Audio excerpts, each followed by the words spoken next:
Bismillahirrahmanirrahim. Assalamualaikum dan salam sejahtera. Saya Zamali bin Umar dari Politeknik Merlimau. Di sini ingin berkongsi satu kajian yang bertajuk Development of Early Warning System Prototype for Landslide Detector using Global System for Mobile or GSM. Sebelum saya pergi kepada yang lebih lanjut, izinkan saya untuk menerangkan takrif berkenaan dengan tajuk. Yang pertama, landslide. Yang kedua, early warning system. Landslide ataupun tanah runtuh adalah pergerakan batuan, tanah dan bahan organik di bawah pengaruh graviti. Manakala early warning system adalah satu alat yang boleh memberi maklumat awal bahawa sesuatu yang berbahaya akan berlaku terhadap cerun. Pengenalan, tanah runtuh adalah hazard. Tanah runtuh berlaku disebabkan oleh perubahan cerun dari keadaan stabil kepada tidak stabil. Tanah runtuh juga berlaku disebabkan oleh tekanan air yang tinggi, disebabkan oleh peningkatan paras air bumi. Dan tanah runtuh berpunca dari dua faktor, iaitu semula jadi dan manusia. Antara faktor semula jadi adalah peningkatan paras air bumi, ketiadaan penguat tanah, hakisan cerun, gempa bumi dan gunung berapi. Antara faktor manusia adalah penebangan hutan, gegaran tanah, perlombongan dan kegiatan pertanian. Okay, jenis-jenis tanah runtuh ada 6. Yang pertama debris flow or mud flow. Yang kedua creep. Yang ketiga falls. Yang keempat slides. Yang kelima flow. Dan yang keenam adalah earth flow. Kenyataan masalah. Kita sering mendengar tentang kejadian tanah runtuh yang berlaku tanpa isyarat, tanpa amaran. Dan di sini saya kongsikan 3 keratan akhbar tentang kejadian tanah runtuh di Malaysia. Yang pertama, keratan harian Metro, tanah runtuh, Nora Dennis terperangkap 1 jam. Ini berlaku pada September 2020. Keratan sinar harian, lagi tanah runtuh di laluan Tapah Cameron Highland, berlaku pada Oktober 2020. Dan keratan berita harian ini, 4 rumah ranap dalam kejadian tanah runtuh. Ini berlaku pada bulan Februari yang lepas. Objektif kajian ini ada 3, iaitu untuk membangunkan prototipe sistem amaran awal. Yang kedua untuk menguji sistem amaran awal dan yang ketiga adalah untuk tentukan keberkesanannya.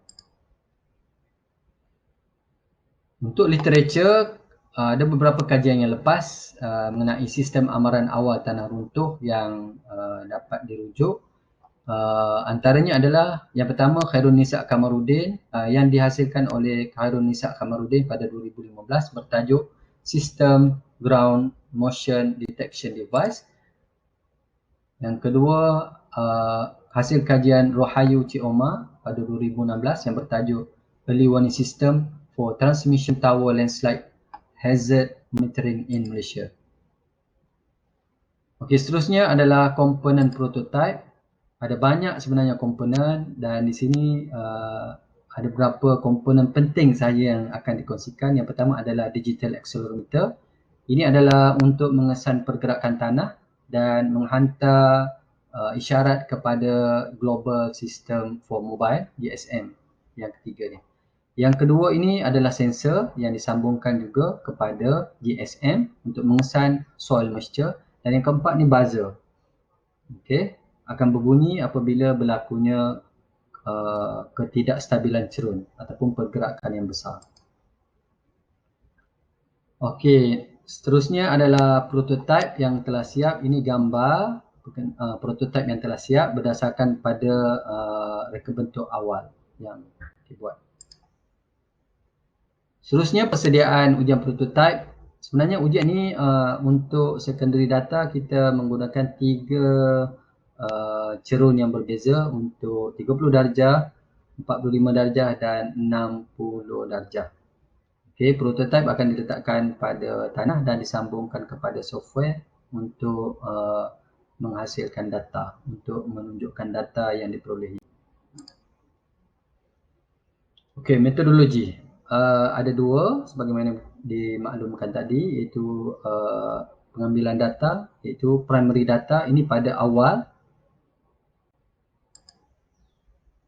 awal kajian untuk menunjukkan betapa pentingnya sistem amaran awal ini, iaitu kita berdasarkan kepada soal selidik terhadap 30 responden.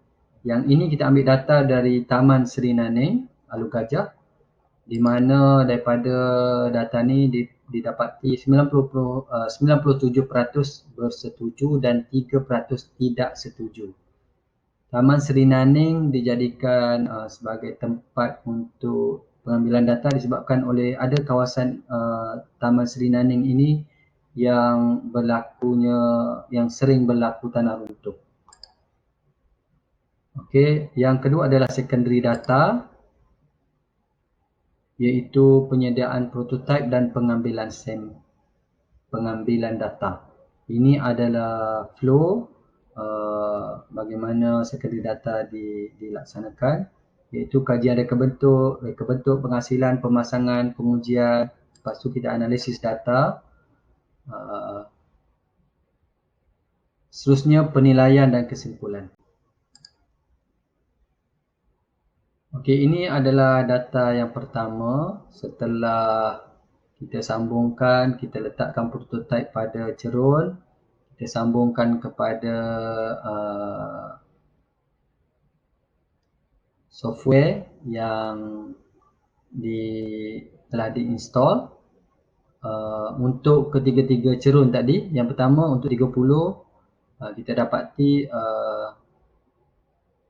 untuk 30, untuk first test ni kita kenakan amount air yang sama, iaitu sebanyak 500 ml, dan data yang di bawah ni adalah yang diperolehi pada monitor ataupun screen daripada software. Soil moisture, gyro X ni adalah pergerakan ke depan belakang, Y adalah kiri kanan, dan Z adalah pergerakan tanah atas bawah. Itu gyro ni dalam nilai degree per second. Ini adalah nilai yang diperolehi. Okey, ini data yang telah dianalisis. Okey, menunjukkan tentang moisture content dan berbanding sudut, dan ini adalah pergerakan tanah berbanding sudut, iaitu berdasarkan accelerometer sensor. Kalau kita dapat perhatikan dekat sini, 60 darjah memberi nilai yang lebih besar lah. Tetapi tiada perbezaan yang sangat besar. Untuk second test, kita tambah lagi 500 ml air dan didapati soil moisture akan meningkat, dan gyro X, Y, Z juga untuk setiap sudut tanah juga meningkat. Okay, ini adalah analisis data dari second test untuk moisture, dan ini adalah untuk accelerometer sensor, di mana kita dapati 60 darjah ini ketara dia punya pergerakan yang besar lah, data yang besar kita dapati. Nilainya lebih besar berbanding dengan 45 dan 30. Dan ini adalah yang terakhir, didapati 60 untuk sudut ataupun cerun tanah 60 darjah memberi nilai yang cukup besar. Di mana data untuk third test ni ataupun yang terakhir ni, kita tambah lagi 500 mm air, menjadikan 1500 ml lah. Okay, ini adalah nilai gyro dan juga moisture untuk test yang ketiga dan terakhir. Okay, itu saja untuk data, dan itu saja kesimpulannya yang dapat diperolehi dari kajian ini. Faktor utama kegagalan cerun adalah air. Okay. Pengaruhnya sangat besar. Tanah runtuh menyebabkan kehilangan nyawa dan harta, dan perlu diambil iktibar dan perlu diselesaikan. Prototype perlu dihasilkan dengan teliti. 3 ujian dilaksanakan pada sudut keterangan tanah berbeza. Ujian pertama tidak menunjukkan perubahan yang ketara. Sistem amaran ini perlu pengawalan dan pengawasan yang rapi. Kesimpulan, seterusnya, sistem amaran awal tanah runtuh yang dilengkapi dengan GSM ini perlu dikembangkan. Secara kesimpulannya, sistem amaran awal ini yang dilengkapi dengan adalah penting untuk dibangunkan, tetapi penambahbaikan masih lagi perlu dijalankan untuk mendapatkan data yang lebih baik. Itu saja. Sekian. Apa yang baik datangnya daripada Allah SWT, yang buruk daripada saya. Sekian. Assalamualaikum warahmatullahi wabarakatuh.